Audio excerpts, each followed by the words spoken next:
Bonsoir à toutes et à tous. Ce soir, dans C'est la rentrée, nous accueillons Jean-Marc Van Espen. Bonsoir. Alors, vous êtes le député président de la province de Namur, du collège provincial. Bonsoir.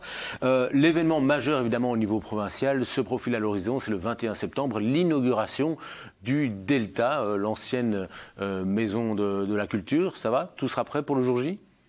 J'ai l'impression que tout sera prêt, même s'il y aura peut-être encore des ajustements à faire quand on sera rentré, mais sinon c'est de fait une très belle rentrée. Vous évoquez le Delta, mais je suis heureux parce qu'on a des tas d'événements pour la rentrée, notamment le 50e anniversaire du domaine de Chevetogne, pour lequel il y a une garden party le 7 septembre. Tous les Namurois sont invités. Voilà, de quoi faire la fête. Le Delta, c'est assez... peut-être signaler qu'il y aura une émission spéciale hein, la veille de cette inauguration, donc le week-end du 21 et du 22.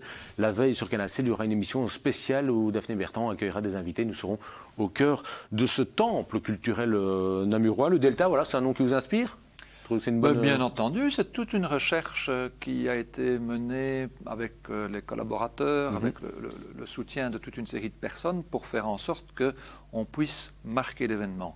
L'idée était, on connaît la Maison de la Culture, l'idée était de faire en sorte qu'on puisse lui donner un nouvel élan après 50 ans de bons et loyaux services pour les 50 prochaines années avec Delta. Donc c'est rassemblement, bien sûr, des rivières, le fleuve, la Meuse, la Sambre, mais aussi un rassemblement de l'ensemble des partenaires culturels de la province avec ce lieu symbolique, l'ensemble des éléments qui permettent de pouvoir servir de base, de tremplin pour faire rayonner la culture. Justement, on découvre quelques images hein, de ce delta à l'intérieur. Voilà, ça permettrait aussi d'étoffer les activités culturelles. Quelles sont les infrastructures disponibles et que pourra-t-on faire concrètement dans ce delta? Alors d'abord, on étend un peu par rapport aux 4500 m², on va arriver à 6000 m², ce qui nous permet de passer d'une grande salle à 3 salles. La grande salle, une salle moyenne, une salle plus petite. D'avoir des espaces d'exposition qui sont multipliés, d'avoir un Oreca digne de ce nom avec une esplanade qui est disponible pour l'ensemble des personnes qui ont envie de se promener, profiter du site, etc., sans devoir nécessairement rentrer dans la Maison de la Culture, dans le Delta, mais aussi une terrasse qui est accessible à tout le monde, où il y a une vue exceptionnelle. C'est un des plus beaux endroits de Namur, il faut quand même l'avouer. C'est pendant les heures d'ouverture, je suppose. Pendant les heures d'ouverture, oui. Donc, vous avez vu aussi sur les images beaucoup de transparence, beaucoup d'accessibilité, ouvert à tout le monde, même si on n'est pas féru nécessairement de culture, il y a vraiment une volonté d'en faire un espace partagé, au même titre que demain le Grognon. Beaucoup d'espaces vitrés. Je plains celui d'ailleurs qui sera chargé de nettoyer les vitres. Hein, donc c'est un espace très transparent. Vous parliez tout à l'heure, voilà, vous dites qu'on est passé de 4500 à 6000 m². C'était une inquiétude qui a été soulevée par l'opposition socialiste en disant mais voilà, cette maison va s'agrandir. Est-ce qu'on aura les moyens en termes de personnel pour faire tourner la boutique ? Alors, on ne mettra jamais assez de moyens pour la culture sur un territoire. C'est un phénomène de société. On a besoin de la culture, on ne s'en rend pas compte et c'est l'endroit où on fait le plus rapidement des économies. Pas d'inquiétude à avoir au niveau du personnel? Nous avons souhaité donner les moyens nécessaires pour la faire fonctionner. Mais c'est les moyens en interne de nos services. Il ne faut pas oublier non plus qu'elle est ouverte à toute une série de partenaires extérieurs qui vont arriver avec des spectacles, avec des expositions, avec leurs propres activités pour la faire vivre.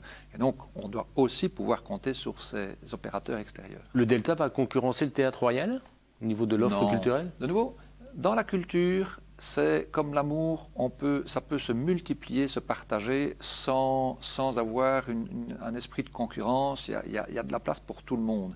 Donc, il y a la propre programmation pour le théâtre, comme nous avons notre propre programmation. Il y aura aussi les espaces de musique avec l'avènement de l'espace, allez, rappelez-moi les du tambour, la Rock School ou Non, rue Rogier.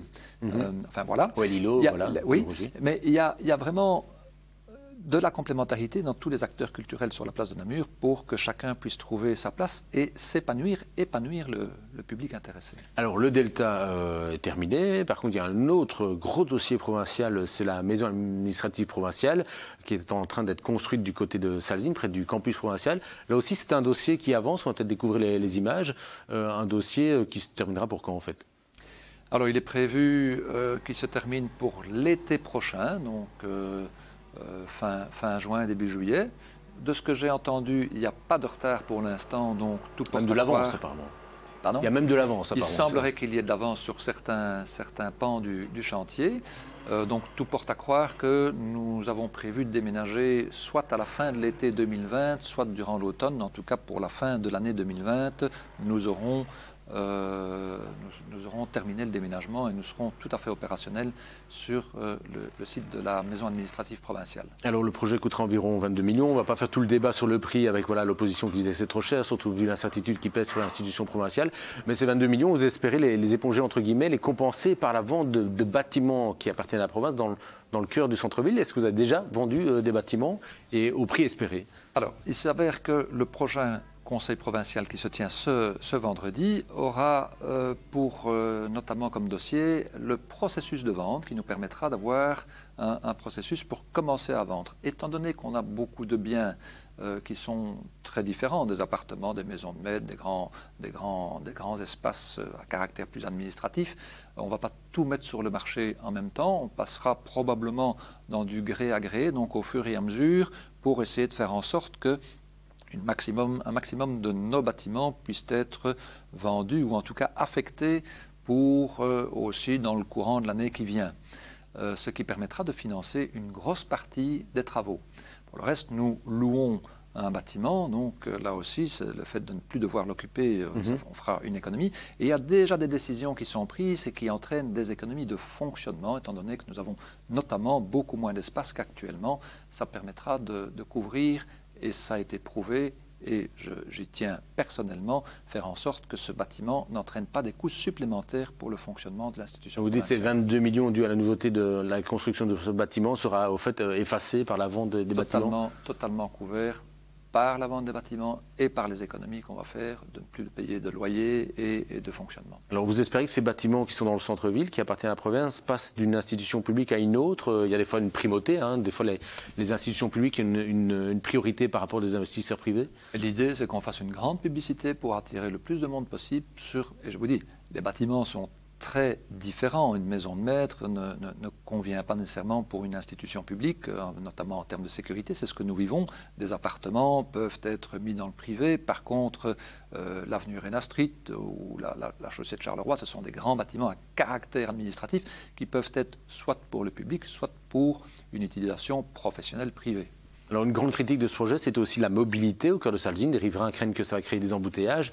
Et là, il y a un projet de désengorger l'entrée vers la MAP. C'est l'avenue Watrin. Donc pour ceux qui ne connaissent pas, c'est l'entrée, c'est du côté Sambre. En fait, il y a une avenue qui mène vers un cul-de-sac pour l'instant avec une passerelle. Et donc là, l'idée, c'est d'élargir, de créer un pont sous le chemin de fer pour créer une deuxième voirie. Où en est-on dans ce dossier, une deuxième voirie d'accès pour la MAP? Alors nous travaillons avec Infrabel pour passer en dessous du chemin de fer et avoir de fait une sortie au bout de Salzine, ce qui devrait désengorger le centre de Salzine. Je profite de la question pour dire qu'il y a eu des charges d'urbanisme qui ont été remises dans notre permis et qui devraient vraiment apporter un plus pour la mobilité à l'intérieur de Salzine. Je crois que c'est notre contribution vers la ville de Namur pour tenter d'améliorer. Mais nous ne portons pas, nous seuls, tous les torts en termes de difficultés. Les difficultés à Salzine, elles existent déjà.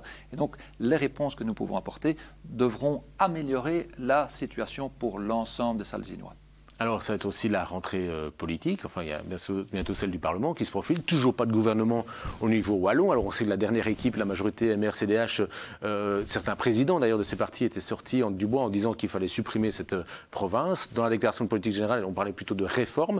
Voilà, le fait qu'Ecolo puisse être dans la nouvelle équipe wallonne, ça vous inquiète? Vous priez pour qu'Ecolo ne fasse pas partie d'une éventuelle tripartite PSMR-Écolo au niveau wallon?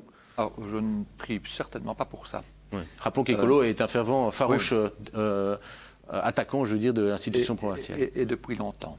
Mais je crois, et j'ai l'espoir que l'accord du gouvernement, puisqu'on parle d'un accord dans les jours qui viennent, puisse être équilibré. Alors, que l'institution doive continuer à évoluer, je l'ai toujours dit, je l'ai toujours prétendu. elle rend des services. Elle a vraiment, par rapport à la population, par rapport à nos partenaires, que sont les intercommunales, les centres culturels, les groupements d'action locale, etc., n'ai pas l'impression que quelqu'un d'autre puisse le faire aussi bien que ce qu'on le fait. Vous êtes convaincu, mais au niveau politique, clairement, vous dites, voilà, le fait qu'Écolo puisse faire partie d'une éventuelle tripartite, ça ne vous inquiète pas à outre mesure? Vous dites, tant que le PS est là, on sait que le PS est plus ou moins favorable à l'institution provinciale, hein, en tout cas dans la réforme, ça vous rassure? Je ne suis pas négociateur, donc je ne sais pas ce qui va se discuter. J'ai de fait un petit peu d'écho, et je crois que ce qui a posé des difficultés dans les volontés précédentes, c'est le manque de concertation avec les acteurs qui sont concernés. J'aspire, s'il y avait une volonté de faire évoluer l'institution, ce qui est tout à fait normal, j'aspire que ça puisse se faire avec toute la concertation des acteurs concernés, c'est-à-dire les provinces. Donc là, c'est votre message clair pour la future majorité, en disant, écoutez-nous. Il y a déjà eu des démarches avec l'association des provinces wallonnes, on nous dit que c'était trop peu, c'est insuffisant? C'est insuffisant parce qu'on prend le problème à l'envers. Voilà ce qu'on va faire, et puis maintenant, comment vous voulez le faire? Non, nous voulons être acteurs particuliers pour savoir vers quoi nous devons tous aller ensemble. Alors vous parlez d'échos de négociation, dites-nous, quels sont ces échos? Pendant l'été, j'ai eu l'un ou l'autre élément de négociation, mais je ne sais pas où ils en sont. Vous n'en diriez pas plus? Non. Ils sont appelés à faire des arbitrages. Je ne sais pas si l'évolution des provinces fait partie de ces arbitrages. Ça, je n'en sais rien. Je ne vais pas inventer n'importe quoi. Je n'en sais rien. Mais c'était, je crois, de ce que j'ai perçu, suffisamment rassurant quant à la méthodologie à suivre. Mais voilà, on verra bien ce qu'il arrivera entre les trois partenaires pour arriver à un accord de gouvernement. Voilà, merci en tout cas Jean-Marc Van Espen d'être venu faire votre rentrée ici à Canal C. Passez une excellente soirée et à bientôt, au revoir.